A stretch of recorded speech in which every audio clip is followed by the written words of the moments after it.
We all have been waiting to listen to our Honorable Minister Shri Arjun Ram Meghwal ji. But before that, may I request him, sir, to release the 11th edition of Hindutva for the changing times.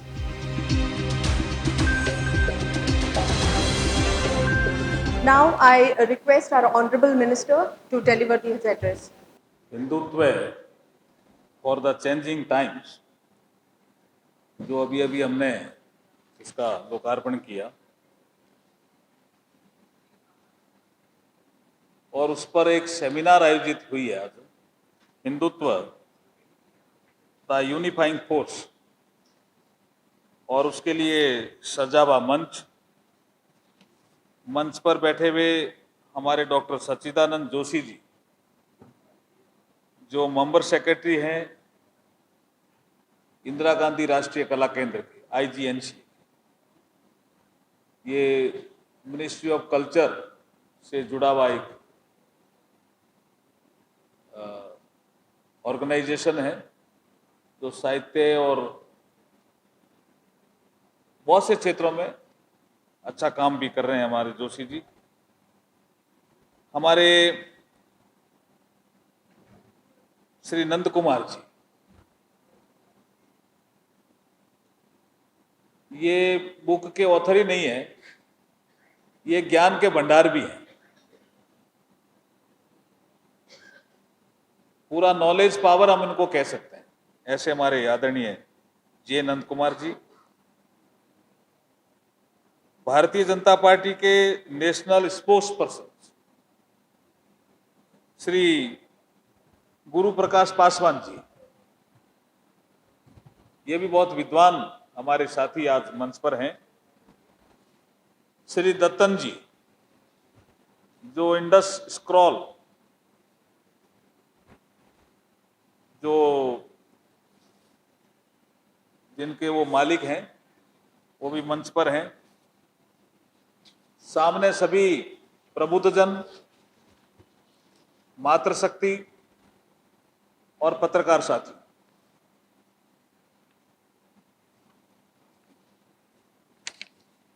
आज वीर सावरकर जी की जयंती है। Subject भी आपने अच्छा लिया है Nand Kumar ji, Hindutva for the changing times. एक वीर सावरकर जी पे पुस्तक है, लंदन में 5 साल का तूफान, पढ़ी होगी किसी ने। जो 5 साल वो लंदन में रहे, तूफान मचा दिया था। ये चेंजिंग टाइम्स का ही एक जिक्र कर रहे हैं। वो हिंदू कमजोर नहीं है,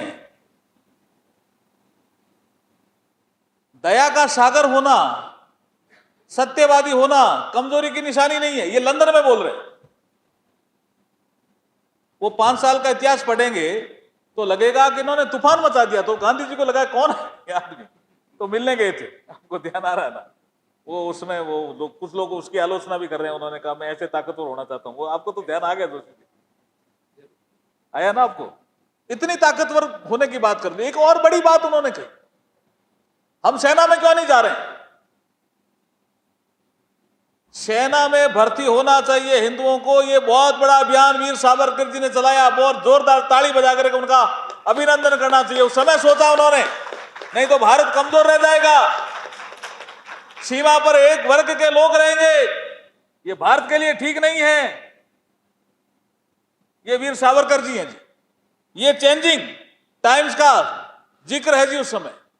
और जब सारी दुनिया के लेखक 1757 को जो हमारी क्रांति हुई थी उसको विद्रोह कह रहे थे, वो उसको स्वतंत्रता संग्राम की पहली क्रांति कह रहे थे। ऐसे हमारे वीर सावरकर। आज उनकी जयंती के अवसर पर आपने बहुत ही सुंदर सब्जेक्ट चुना है और मेरे भी इंटरेस्ट का सब्जेक्ट है।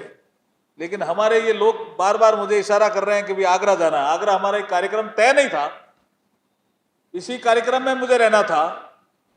लेकिन आगरा में एक ऐसा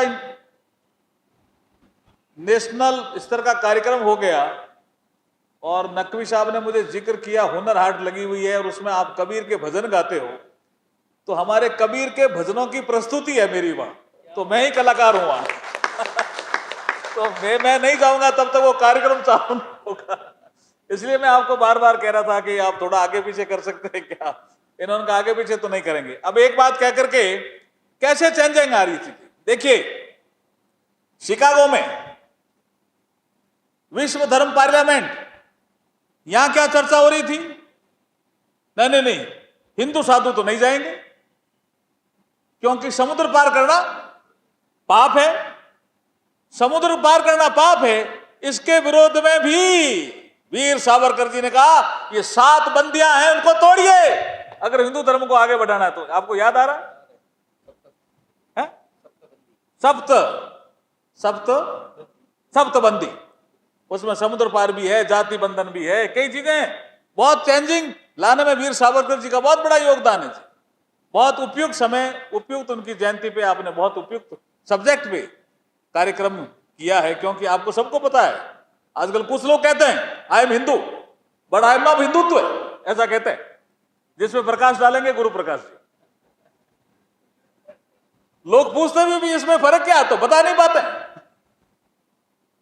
पाते क्योंकि सब्जेक्ट है इनका गुरु प्रकाश जी का, ये पूरा प्रकाश डालेंगे। मैं एक जिक्र करना चाहता हूं कि उस समय इस तरह की बंदियां, उसमें विवेकानंद जी जाते हैं और जाते ही नहीं है, हमारा हिंदू धर्म कितना महान इसके बारे में जिक्र करते हैं। ये चेंजिंग टाइम है। हिम्मत नहीं करते थे पहले बोलने के लिए, इतने बड़े मंच, अंतरराष्ट्रीय मंच हो, उस पर ऐसा बोलना। जब हम गुलाम थे तब ऐसा बोलना। जब वो शिकागो से वापस लंदन होकर के भारत आ रहे थे तो उनका बहुत बड़ा एक लेक्चर हुआ था और ऐसे ही सब्जेक्ट था, जहां तक मुझे याद है। लंदन में वो हमारे पे राज कर रहे थे, वहां स्वामी विवेकानंद जी अपना एक लेक्चर देते हैं और वहां एक महिला पत्रकार स्वामी जी से एक प्रश्न करने आती है कि स्वामी जी आपने बहुत अच्छा बोला लेकिन आपकी ड्रेस ठीक नहीं है। तो स्वामी जी ने कहा अभी ड्रेस से क्या मतलब आपका, कि हमारे इंग्लैंड में जब तक कोई आदमी जेंटलमैन नहीं लगता तब तक वो अच्छा आदमी नहीं होता है, तो आपकी तो ड्रेस ही डिफरेंट है। ये क्या आपने चौका पहन रखा है, क्या ये टर्बन, जैसे मेरे टर्बन है नहीं, ये भी कई बार मुझे समझते हैं अनपढ़ हो गया ऐसे कहते हैं, पढ़े लिखे हो क्या ऐसे पूछते हैं, कई बार ऐसे पूछते हैं कुछ लोग। बाद में जब बोलता हूं तो कहते हैं यार ये तो पढ़ा लिखा दिखता है। तो टर्बन एक अपना आप में चौगा, तो उसका क्वेश्चन जो महिला का होता है वो ये होता है, why don't you wear a coat pant and tie and t-shirt and looks like a gentleman? Swamiji smiled and replied, in your country a tailor makes a gentleman, in ours character makes a gentleman. ये difference. इतनी बड़ी बात कहने वाला आदमी स्वामी विवेकानंद, ये भाई साहब ये चेंजिंग टाइम्स का ही सारा, Hindutva for changing time. Change हुआ, आपका यहां कोई टेलर कपड़े सील करके दे देता, वो पहन लेता, टाई लगाता, जेंटलमैन हो जाता है क्या? हमारे ऐसा नहीं है। हमारे हिंदू संस्कृति में चरित्र जिसका ज्यादा अच्छा है, चरित्र जिसका ज्यादा महान है, वो जेंटलमैन होता है, कपड़े से नहीं होता है। ये इतनी बड़ी बात स्वामी विवेकानंद जी ने कही। कई चीजें हैं कहने की तो, लेकिन मुझे बार बार निर्देश हो रहे हैं कि आप नहीं चलोगे तो वहां होगा नहीं कार्यक्रम, तो मैं नंद कुमार जी माफी चाहता हूं और सच्चिदानंद जी के लिए छोड़ता हूं कई चीजें कहने के लिए, क्योंकि काफी मंच जो है वो विद्वतापूर्ण है। मैं पुनः आपको पुस्तक विमोचन के लिए तो बधाई देता ही देता हूं, जो वीर सावरकर जी के दिन पर आपने जो कार्यक्रम आयोजित किया है उसकी आपको बहुत बहुत बधाई देता हूं, बहुत बहुत बधाई देते हुआ अपनी वाणी को विराम देता हूं। जय हिंद, जय भारत,